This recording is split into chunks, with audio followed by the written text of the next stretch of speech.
അധികാര വർഗത്തിന്റെ അല്ലെങ്കിൽ അധികാരികളുടെ അധിക്ഷേപമോ മരണകാരണം? കണ്ണൂർ അഞ്ചരക്കണ്ടി ദന്തൽ കോളേജിലെ BDS വിദ്യാർത്ഥി നിതിൻ രാജ് ആശുപത്രി കെട്ടിടത്തിൽ നിന്ന് ചാടി മരിച്ച സംഭവത്തിൽ അധികൃതർക്കെതിരെ ഗുരുതരാരോപണവുമായി കുടുംബം. വകുപ്പ് മേധാവിയുടെ ജാതി അധിക്ഷേപമാണ് മരണത്തിന് കാരണമെന്ന് കുടുംബം ആരോപിച്ചു.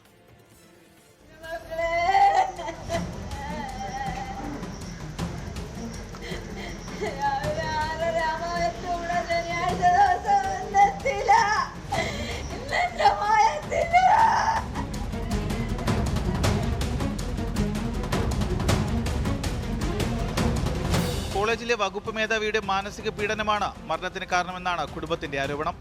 സ്വന്തമായി പഠിച്ച എൻട്രൻസിൽ മികച്ച റാങ്ക് നേടി പഠിക്കാൻ പോയ തങ്ങളുടെ മകൻ ഒരിക്കലും ആത്മഹത്യ ചെയ്യില്ല എന്നാണ് കുടുംബം പറയുന്നത്. ഞാൻ 21.5 വയസ്സ് വരെ വളർത്തി. അവ ആർക്കും ഒരിതായി ഈ കേരളം മൊത്തം നിങ്ങൾ ഈ നാട് മൊത്തം ചുറ്റിക്കെട്ടി നോക്കി എന്നെ ആർക്കും ഒരു ശല്യമല്ല. ഒരു കഞ്ചാവ് അടിയാ, ഒരു വെള്ളം അടിയാ, ഒരു മീഡിയം അടിയാ, അവൻ പഠിത്തം ഈ ഒരൊറ്റ കാര്യം. ജാതിയുടെയും നിറത്തിന്റെയും അടിസ്ഥാനത്തിൽ അധിക്ഷേപിച്ചിരുന്നതായും ആരോപണമുണ്ട്. സീനിയർ വിദ്യാർത്ഥികളെ റാഗ് ചെയ്തത്, അവന് നിക്കറിട്ടൂടാ, പാൻറ് ഇട്ടൂടാ, ബന്നി ഇട്ടൂടാ, അവന് തലമുടി വെട്ടിക്കൂടാ, എല്ലാം അവർ പറയും പോലെ ചെയ്യണം. അവിടെ ഒരു HOD ഉണ്ട്, റാമെന്ന് പറയും. പുഴുത്ത പട്ടിയെ പോലെയാണ് നിന്നെ കാണണമെന്ന് പറഞ്ഞ് അവനെ പല ദിവസവും പിള്ളേരെ മുമ്പ് അപമാനിച്ചു. സീനിയേഴ്സിന്റെ ഭാഗത്തു നിന്ന് ഗുരുതരമായ റാഗിംഗ് ഉണ്ടായിരുന്നതായും കുട്ടിയെ പുഴുത്ത പട്ടി എന്നാണ് വകുപ്പ് മേധാവി വിളിച്ചിരുന്നതെന്നും മാതാപിതാക്കൾ പറയുന്നു.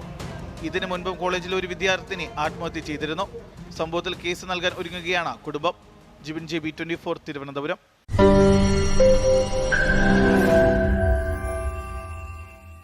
ലോകത്തെവിടെയായാലും ഏത് സമയത്തും 24 വാർത്തകളും ഓഗ്മെന്റഡ് റിയാലിറ്റി പാക്കേജുകളും എക്സ്പ്ലെയിനറുകളും വിശദമായി കാണാൻ ഞങ്ങളുടെ YouTube ചാനൽ നിങ്ങൾക്ക് സബ്സ്ക്രൈബ് ചെയ്യാം.